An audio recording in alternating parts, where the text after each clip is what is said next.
এবারের কুচকাওয়াজের অন্যতম আকর্ষণ mule multi utility legged equipment. চমৎকার এই রোবোটিক মিউল, নাম যার সঞ্জয়, যে কোনো দুর্গম বন্ধুর এলাকাতেও এই রোবোটিক মিউল সঞ্জয় অত্যন্ত কার্যকর ভূমিকা নেয়।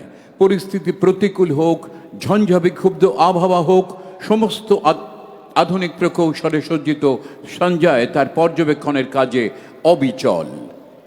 Approaching the saluting base is the robotic multi-utility legged equipment, in short, mule.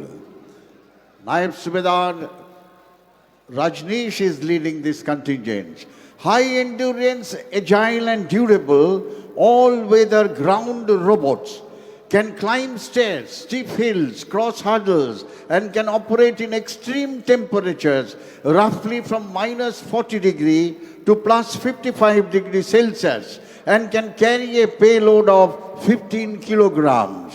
This multi-utility legged equipment is teleoperable and designed for various applications including perimeter security, asset protection, chemical, biological, radiological, nuclear warfare scenario. They can also be used for explosive detection and disposal, intelligence, surveillance and recognitions. We have so far inducted 100 such units in various units in our army. অসাধারণ একটি দৃশ্য এই multi utility legged equipment mule Sanjay অভিবাদন জানাচ্ছে অভিবাদন মঞ্চের সামনে। They are presenting a salute and respect to all VVIPs. Give them a big hand, ladies and gentlemen.